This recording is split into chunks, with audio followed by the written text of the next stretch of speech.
we have 7 next-gen races to go over. And interesting, we have here only 2 winners have started in the top 10. And they were both from the 5th position. One was Byron in the 500. The other was Cindric in the 400. The other positions were 11, 18, 20, 21, 31. So super speedway, you can win from anywhere. But there is a couple of other interesting details. One is the manufacturer situation, CJ, which is the fact that Chevy and Ford in the last 10 races have split 5 wins each. But I left a manufacturer out, and that's Toyota. They have not won since Denny Hamlin back in 2020, the 2020 500. And even though they finished second, third, fourth, and fifth at the 500 this year, that's still no wins. And then on top of that, for the 400 only, there have been 15 different winners in a row. 15 straight different winners. Now, who's racing in this race? If you want to go with that strategy and you want to go with 16, then that means you cannot pick Buescher, Austin Dillon, Blaney, Byron, Haley, Eric Jones, Stenhouse, and Keselowski. So there you go. That's if you want to go with a 16th straight different winner. And I got to believe that's got to be the most of any race this year, because I don't remember. I've looked at stuff like that almost every week, and I don't see anything like that. I don't remember it going back that far for sure. I mean, basically top of mind right now is William Byron's got 2 Daytona wins of the last 3. The one that won this race last year was Harrison Burton, and he's not in the series anymore.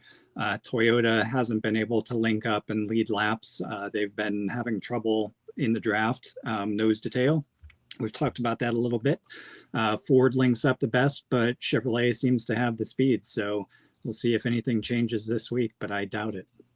And some of the odds I was looking at were a little strange. So a little hint there for you, if just so you know. I was thinking about that this morning. I have a prediction as to who might be number 1.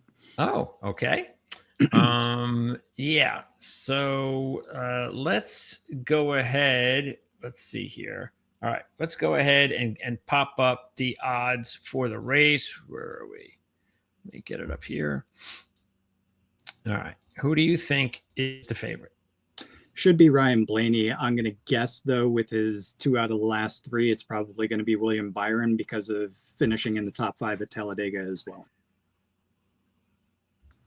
Okay. Well, in that case, my friend, you would be wrong on both counts. Then I have no idea. Hamlin. Logano. I was going to say Logano should be up there because Logano has not been getting his respect that is due, because he has been consistently fast, always leading laps, just horribly unlucky in getting caught up in crashes. So Logano, you can always find at the front at Talladega and Daytona. He's been spectacular. I'm glad to see him getting some respect. I don't think that he should be the top choice, though, just because he's been so unlucky. And so the luck part. Yep. We talk about that. You everybody goes through good luck and bad luck on the super speedways. And right now, Joey's had some bad luck at Daytona lately. Okay. Look who is his co-favorite. Not surprised.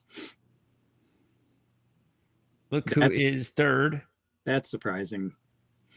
And there's your William Byron. Interesting. Yeah, that is surprising. No Ryan Blaney.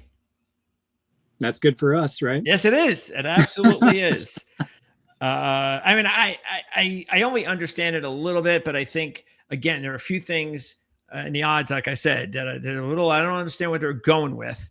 But this isn't like last week. See, like last week when I couldn't figure out why Chris Buescher was 40-1, I knew there was something wrong, but I didn't know. I mean, now if the odds are weird, they don't know anything. This is just a matter of whether or not they are right or not. And I think there's a few of them that I think they're pretty off on.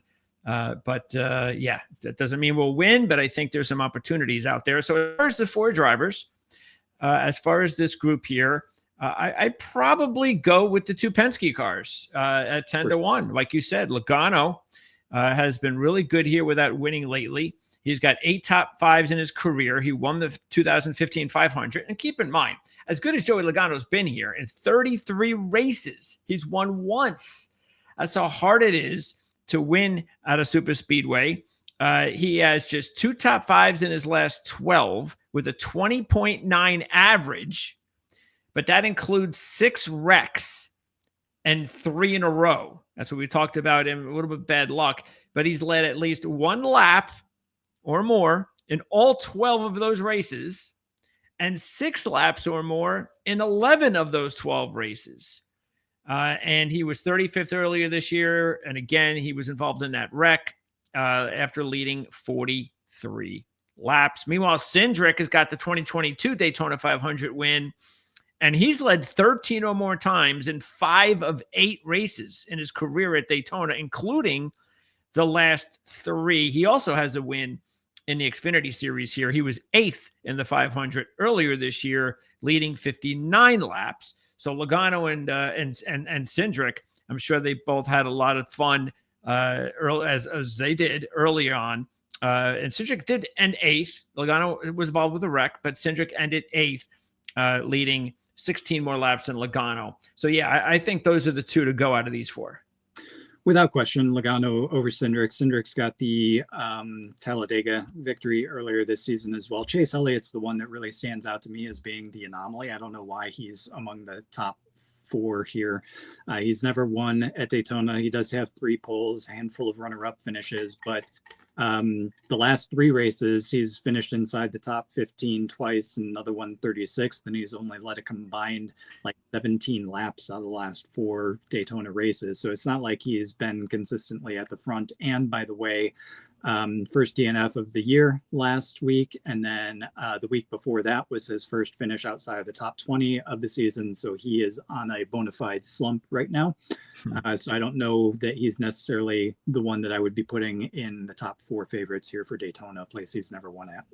Yeah, it's his worst slump of the year. It's not the time to have it just before the playoffs, but that's what's going on with Elliott. Just 1 top 5 in 7 next-gen races, 15th earlier this year. And then you mentioned with Byron, he's got the 3 wins, but he also has not like dominated in his wins. Matter of fact, if you look at it, he's led a total of 38 laps combined in his 3 wins. That's not a whole lot. He has won, of course, 2 out of 3 races. Just so hard to do 3 out of 4 is like unparalleled. So I just don't know if that can happen. That would take a lot of luck. And we'll see. By the way, he has led just 18 laps in 7 next-gen races, with 10 happening this year. Okay. By the way, Nate just wanted to pass this along. He is just doubling down on what you said before. I would agree, Nate. I think Steve Letarte is the one on USA NBC that we keep. And by the way, I think he was also on the Amazon coverage as well. So definitely use him more. But I think the other 2 networks just need to focus in a little bit more like Amazon was doing. Okay. So with this foursome, we get some extra points here with Blaney. And like I said, I can understand just a little bit of what their strategy is. And Blaney has statistically better at the other super speedways, but he's got the win in 2021 here. He has 4 top 5s. In the next gen, he's got 3 top 10s, 1 top 5, but he has wrecked 3 times. The difference is, keep this in mind, and we talked about it at the 500 when he had the 3 wrecks, and it was just he wasn't going well, and it's just not good to take him. Well, what did he do? He had a decent run out of it, finished 7th, led 23 laps. So because of that, I think that's important that he kind of got off the bugaboo there. Otherwise, Keselowski, we all know it's win or you're out. Same thing with Kyle and Stenhouse. So now Stenhouse's odds are, I don't know if I like Ricky Stenhouse at 16-1. He's a good sleeper here, not a favorite, which is almost where he is, right? A favorite. I mean, come on. And in the next gen, Stenhouse has 5 DNFs, but he has a Daytona 500 win. And we know he's good on a super speedway. We get that, but you're just getting no value here. And then Keselowski, again, getting back to him, he won his 500 in 2016. And in the next gen, he has 3 top 10s and a runner-up. He was 26th this year, did nothing. So that's a little bit concerning.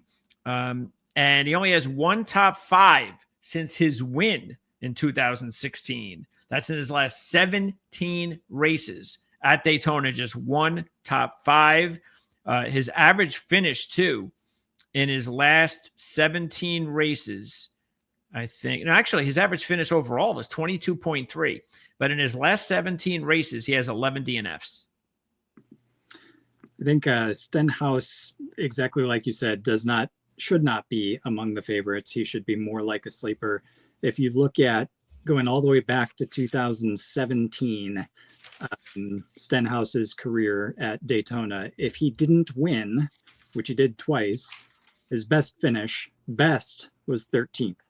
So he won 2 of those races, yes, but then outside of that, basically crashed, had some kind of issue, finished down the order, whatever the case may be. So he's very much too aggressive for me to be taking him in the top 10 here. So I'd like to see him much further down at the odds we used to get from him.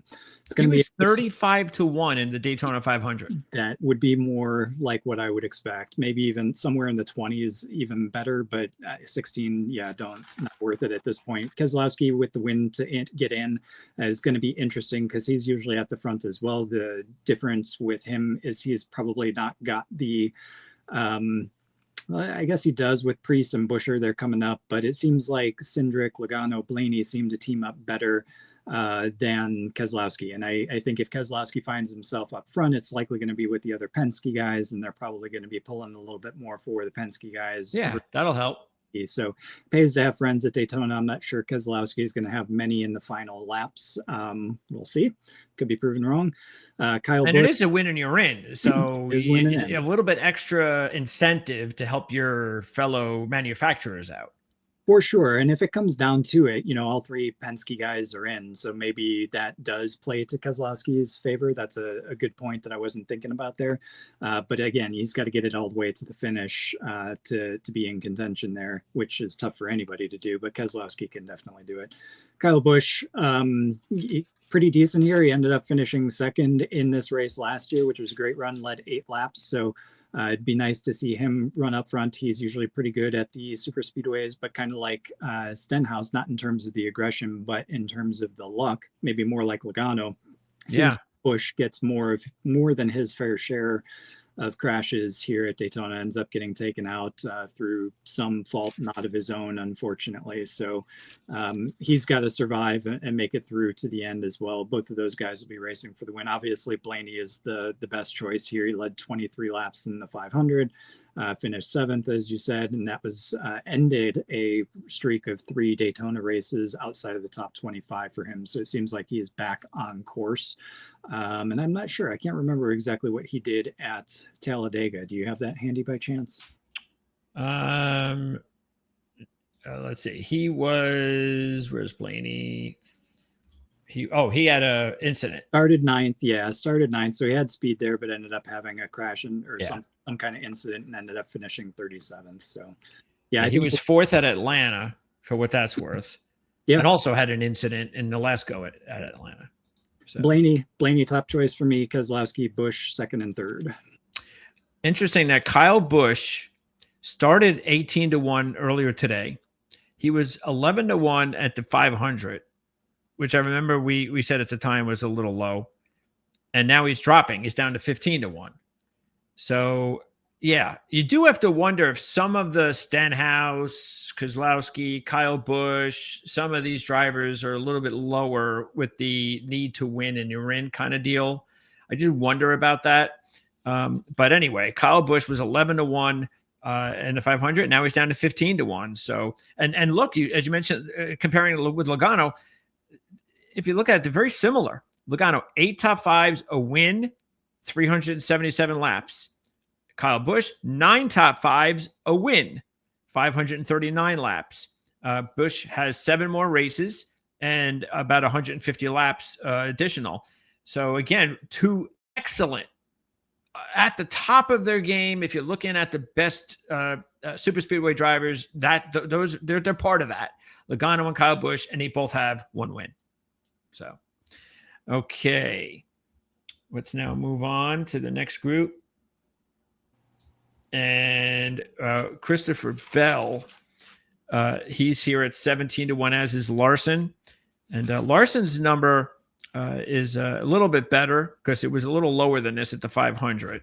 So I think this is okay, considering he is starting to slowly be a little bit better. Again, I don't think he should be 17-1, because he's at least put himself in a position now where he's like a lot of other drivers. Before, like 2 years ago, he was absolutely awful and should have been 50-1. Now he's like, yeah, it should be 30-1, 35-1, but you're still getting no value at all with Larson, except if you just want to think of it as these are the best odds you ever get from Larson all season long. But it's not like he's having a good go of it.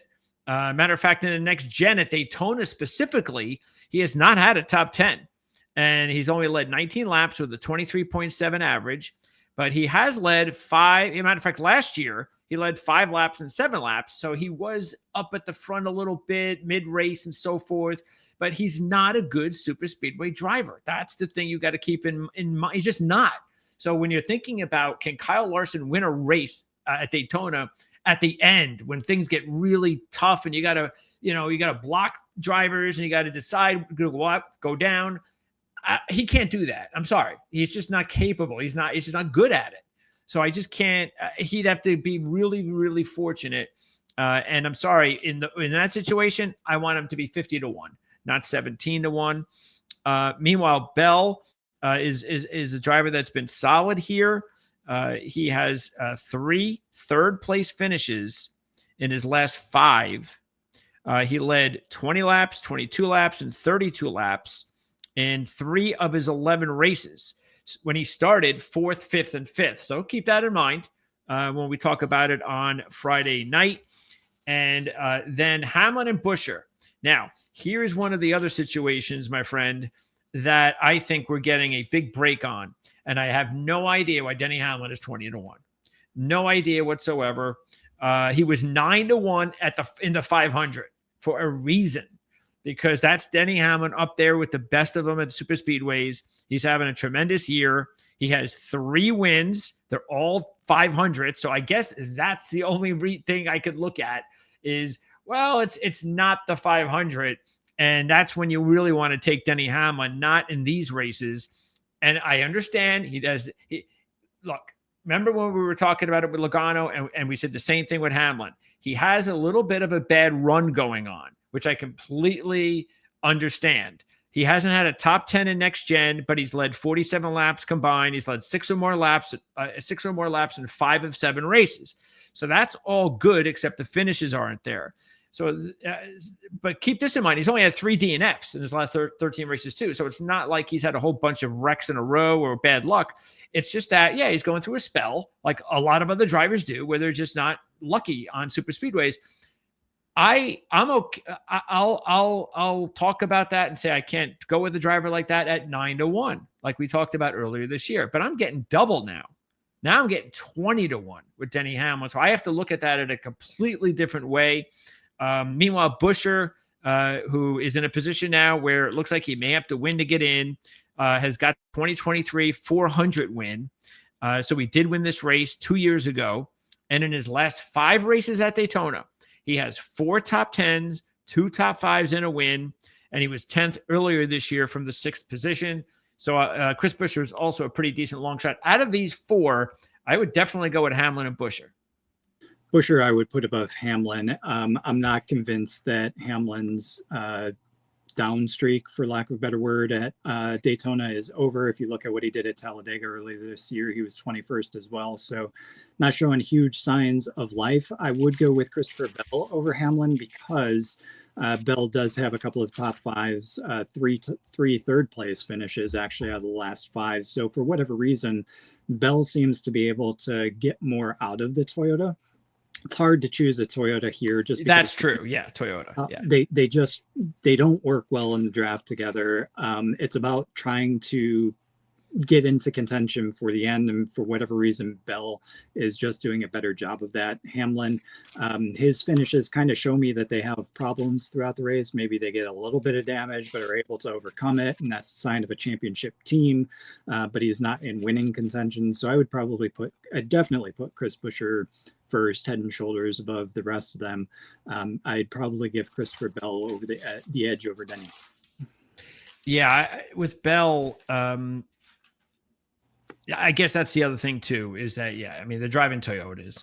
So, but I think we agree. Buescher's the best one out of this group. Yep. Okay. All right. Let's move on. All right. So Bubba is having a nice go of it. He had a really good day early on at Richmond. And what happened to him in that race? Did he have an issue on pit road or something? Yeah, lost a tire and then ended up having to have, what was it, Chase Briscoe's team, I think, reattach it for him before he got out. Okay. Yeah, that's not good. No. So anyway, Bubba's a pretty good super speedway driver. He has 5 top 5s at Daytona with 3 runner-ups. He had a wreck late in the race at 500 earlier this year, but he did lead 18 laps from the 3rd position. In the 400 last year, he was 6th, led 16 laps from the 18th position. He's got an average finish of 13th in 16 career races. So I think Wallace is not a bad idea, 20-1. I think, there's no way Bubba Wallace should be behind Kyle Larson. Let's just throw that in there. Reddick is 20-1. Suarez, I have no idea what Daniel Suarez is doing down here at 22-1. None. He was 45-1 in the Daytona 500 for a reason. I don't understand this. So again, maybe it's because when you're in, I don't know. Bowman, meanwhile, is 22-1. And I think Bowman's also a good choice, because this is going to be a big question. And I just think the answer is, I just think Bowman's got to go out there and just race. And I don't think he can afford to just be like, because nobody knows when stuff's going to happen. And because of that, I think he's got a shot. He was 6th earlier this year. In the next gen, he has a 10.4 average finish in 7 races with 2 top 5s. He was runner-up in the 2024 Daytona 500. And that was one of 2 runner-ups in 18 races. And it was also his only 2 top 5s. But again, really good in next gen here. So out of this group, and by the way, with Reddick, yeah, I didn't really see anything with Reddick, especially since, and again, Wallace, we got to throw in the same thing with the manufacturer and all that. Reddick also has 2 top 5s in 12 races. He has only led 14 laps, though, in 12 races, was runner-up this year. We get it. But, it wasn't like it was one of those things where he had a really great race. He does have 1 win in the Xfinity Series. So, Reddick's okay. I got no problem if anybody wants to go with Reddick. But again, you got to take into account the manufacturer with Wallace and Reddick. Suarez got no idea what he's doing there. And I think Bowman's not a bad play. I would definitely put Bowman at the top of the bunch, much more consistent than every other driver that's on the page right now. The only other one that I probably would consider would be Bubba Wallace, because he is on such a good run of form right now. We know that he can win at super speedways. Hasn't done it at Daytona yet, but he's been pretty decent throughout his career on these types of tracks. So those would be my 2 out of this group. Okay. Yeah, out of this group, Briscoe is not a bad idea. If you look at it, in his first 6 races at Daytona, 23.1 average with 1 top 15. In his last 3, he's got a 9.3 average, 1 top 5 this year, finished 4th pole. And if you go to back 4 races, the 4th race out of the 4, he was on the pole and led 67 laps before he got into trouble, finished 30th. So Briscoe's done really well here in his last 4 races. Now, again, he's with the new team, and Martin Truex Jr. was very good. So you got to take that into account. But at least you're getting 28-1. Ryan Preece, though, I definitely think he's the answer here. I'd be willing to roll the dice, win and you're in deal, because in the next gen, even though he's got a 32.2 average in 5 races, which is not good, what was good before that was pre-next gen, he had 3 top 10s and 6, meaning he can race here if he's got the equipment, the team, and all that. Unfortunately, he did not really do much earlier this year, just like Keselowski. So you do have to wonder if they just didn't have the right setup, or what the situation was. Could have been all bad luck. But I think because it's a lucky type of situation at Daytona and anything could happen, I think Ryan Preece has shown enough signs that, he could win this one and surprise people, and it wouldn't be a shock. So I'd probably take Preece before I take any of these other drivers. I don't disagree with you. Priest, when he was back with JTG Doherty, does have the 3 top 10s, so it proves that he can race at a super speedway. Like you said, he probably hasn't had the luck or the situation with his current team to be able to really demonstrate that again yet, though he did lead 6 laps back in the Daytona 500. So that says something about him being able to get up to the front. It's going to be interesting to see how Josh Berry goes. He is with Wood Brothers. Obviously, they're a Penske affiliate, and they tend to do pretty well. Harrison Burton won this race last year. So thinking, again, you've said it many times this season, but to think Josh Berry would win 2 races this year may be a little bit out of the question, though. Briscoe is not a bad idea.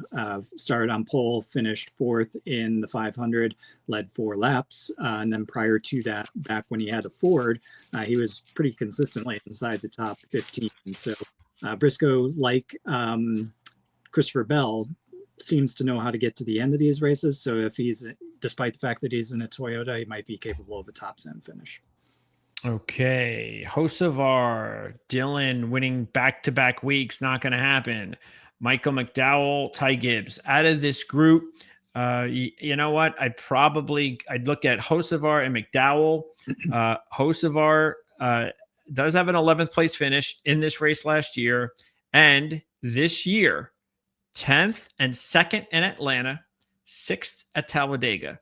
So he did not finish the race at the 500 this year. So there's that. But I do think there's enough signs there. The only thing is he was 60-1 at the 500. He's down to 35-1 here. Still a pretty good number, though. And then the other one would be McDowell, because McDowell already has a win, the Daytona 500 in 2021. And this year he finished 11th. He led a few laps from the 25th position. And last year in this race, he was involved in a crash, but was on the pole and led 26 laps. So I think there are 2 other win-in-your-in long shots that probably aren't bad ideas. Yeah, these would be my 2 choice picks. You remember Corey LaJoie. We would talk about him whenever we got to Daytona, about his ability to be in contention at the end of the super speedway races. And that's Spire Racing. We talk about the team being able to set up the car and execute throughout an entire race. And that's who Carson Hocevar and Michael McDowell are driving for right now, which is why I think you're seeing the top results. So Hocevar I would put ahead of McDowell, just because he's done it consistently on both tracks. McDowell's been a little bit more hit or miss, though he does have the wins from the past. But Hocevar, for me, would top McDowell at this point. Yeah, and Gibbs hasn't shown anything. Plus, he's driving a Toyota. Okay, next up. All right, in this group, this is an interesting group because Jones is 50-1. He's got a 400 win back in 2018. He was with Toyota at the time. And in his last 4 races, he's got a 13.7 average at Daytona with 1 top 10. And his last 3 with Toyota, he's got a 12.3 average. He's back with Toyota, including a 12th this year from the 4th position. And Jones does, he's a good super speedway driver. So I think he's solid. And then you've got Gilliland. And how about this?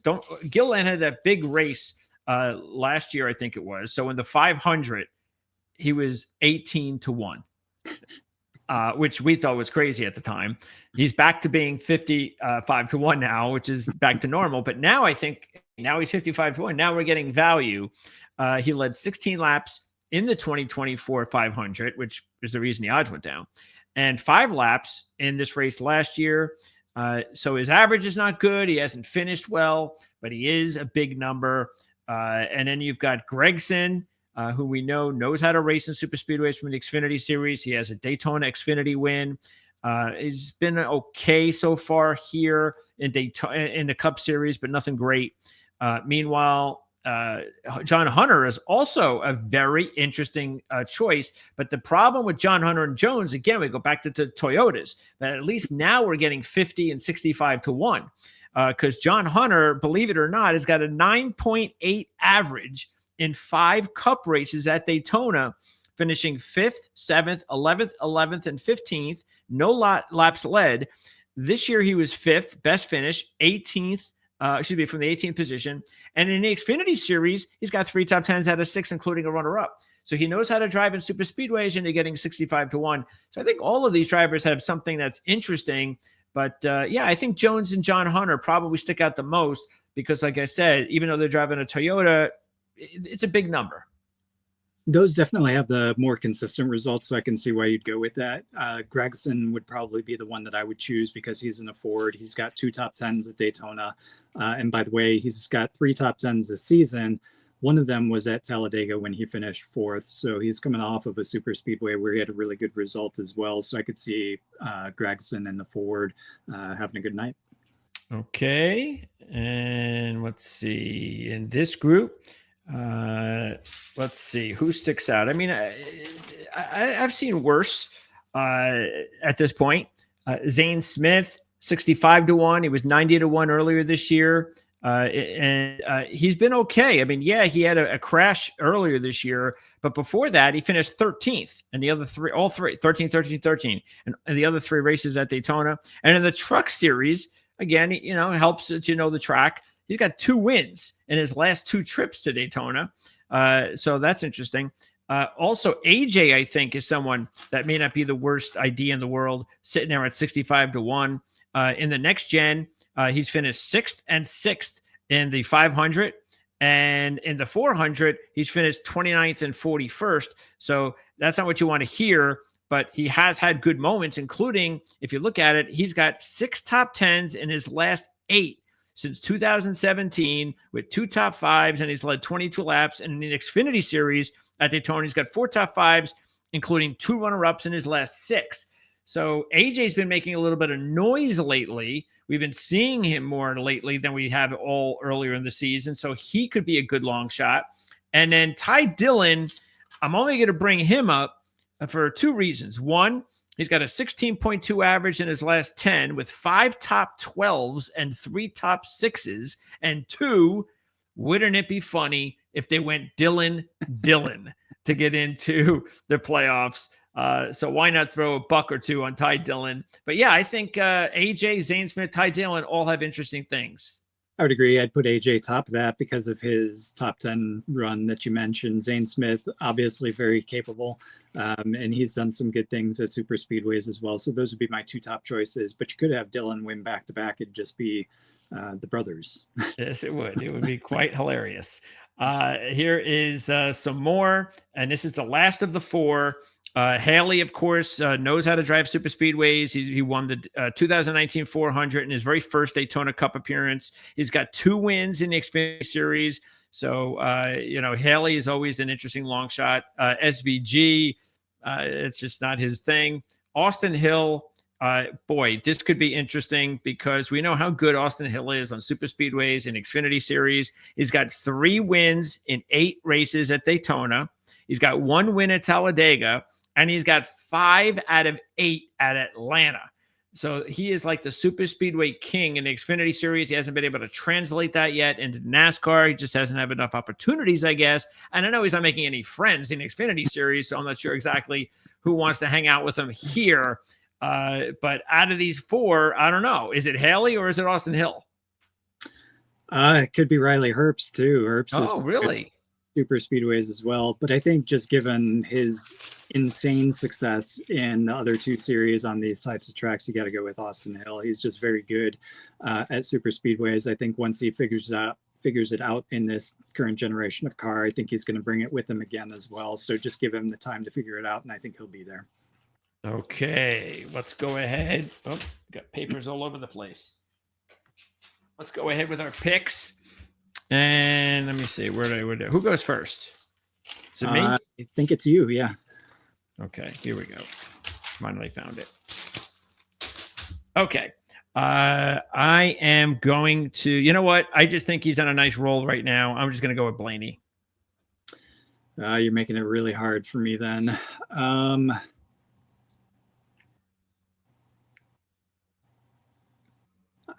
I have to go with Logano. I think Logano stands a very good chance of winning. I just am not happy with him being the favorite. But again, a favorite at a super speedway is still giving you 10-1, so I'll take it. Okay. I gotta go with a deeper. I can't go with Kozlowski. His odds are a little bit too low, so I got to go with someone around here, I guess. It's either between Busher or Bowman. I'm going to go with Bowman.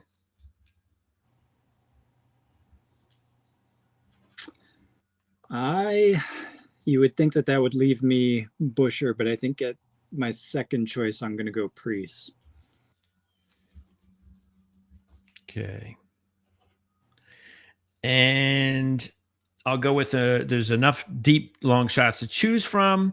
So this will be between Hocevar and AJ Allmendinger, and I am going to take Hocevar. Hocevar was going to be my choice too. Oh, I don't know if that's good or not, but okay. Yeah, usually when we both want somebody, it's not. Thank you for taking him. Let you off the hook. Yeah. Allmendinger.